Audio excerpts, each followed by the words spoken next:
A friend that I grew up with in middle school and high school had a 1998 Toyota Camry with 167,000 miles until a couple weeks ago, when he was rear-ended by a minivan. Luckily he was okay. But the moral of that story is that a Camry never really dies. So that brings me to the 2018 Toyota Camry XSE with a 3.5-liter V6 making 301 horsepower and 267 pound-feet of torque.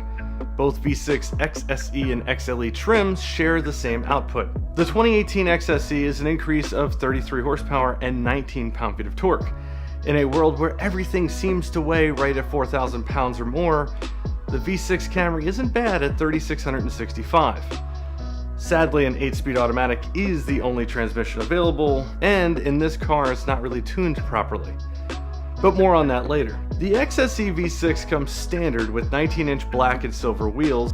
Optional equipment are, and I'm actually not kidding on this, 50 state emissions, that's actually listed on the window sticker, a driver assist package worth $1,050, which includes an absolutely stunning and amazing bird's eye view camera system that shows you all around the car, the navigation package of $940, which adds the amazing JBL sound system featuring 8 speakers, and then of course the two-tone exterior color, silver with black roof, the spoiler and side mirror caps for $500. An illuminated door sill enhancement is $299, and a 3M-like paint protection film for the front end is $395. And the oddest option of all, that pretty much every Japanese car seems to have, is the carpet and trunk mat set, worth $224. The tester I had came in right at $39,253, which feels crazy to know that a Camry can be 40 grand. Can you believe how the Camry looks though? For 40 grand, I'm very impressed. And I've met plenty of people who don't like it, but I've met more that think it looks great. Regardless of what you think of the design, it's at least unique and different.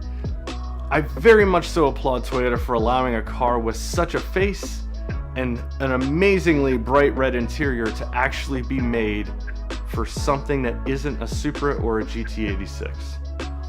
And the car is comfortable, and it's huge inside. And then there's 15.1 cubic feet of trunk space.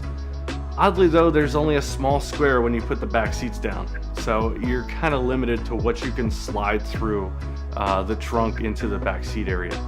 But it's not really that big of a deal because the trunk is big, long and wide enough that you could fit some types of furniture and most different types of tables anyway. So that's really not going to hinder you. Everything seems to look great inside, except for the various different plastic bits on the dash. They don't really work because they're different colors. There's like a gray, then a dark gray, then a weird, carbon fiber thing. It's odd. But going along with the interior, my iPhone X fits perfectly in between the volume and tuning knobs for when I'm sitting still and watching something on my phone. And going along with my iPhone X, certain Camrys can be equipped with a wireless charger. And while I appreciate the thought behind this, they're trying to appease too many phones. The whole pad isn't a charger, only a section of it. So when an iPhone 8 or iPhone X gets onto the pad, it slides everywhere once you start driving around, causing the phone to constantly charge and not be charging. So it's kind of weird there. But luckily Toyota did equip the Camry with two 2.1 amp charge ports in the center console of the car, as well as 2 for the back seat. And I must say, that is really nice to see. It's nice to see a car company actually adding very good quality charge ports instead of just sockets. And again, continuing with the interior, the JBL sound system is probably worth more than the sum of the car. And it goes a very long way of proving the Camry is more upmarket than it actually is. Now Toyota will tell you that this is the sportiest Camry yet, and they're not lying. I attempted to drive the wheels off of it, and luckily I did not succeed. Motor Trend and Car and Driver both say that the Camry XSE V6 will get to 60 in 5.8 seconds. That's pretty fast, but not exactly a barnstormer. It's quick, but not the fastest out there, which is fine, because no more than roughly 100% of the population will ever need a car that's any faster.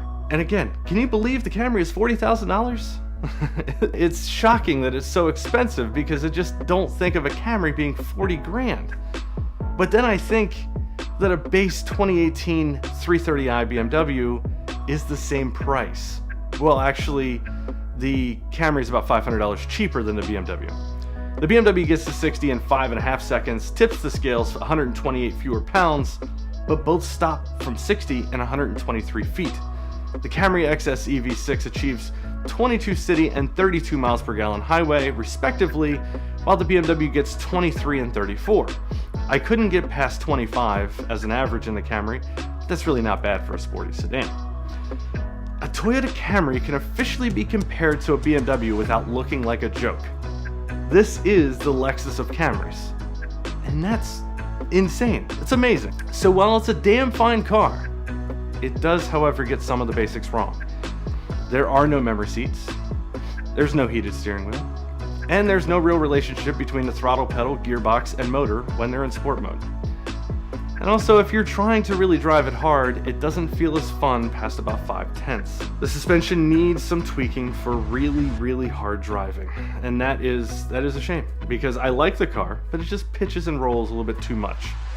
And back to the throttle, the motor, and the gearbox, they don't really know each other that well. They're acquaintances, but they don't spend a lot of time talking together at a party.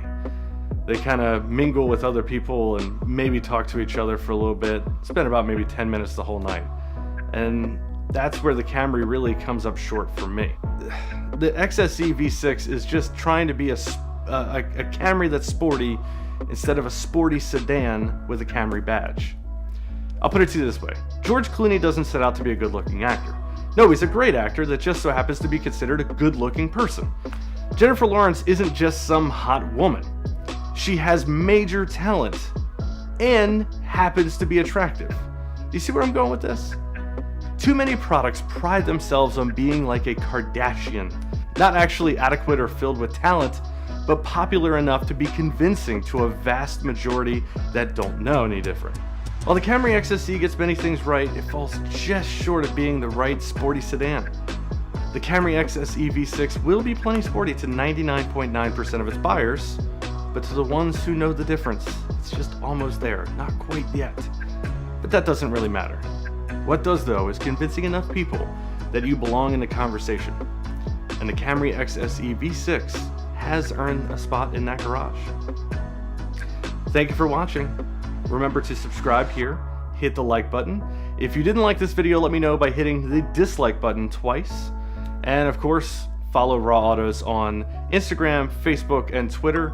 And I'll see you guys in the next one. Thanks again for watching.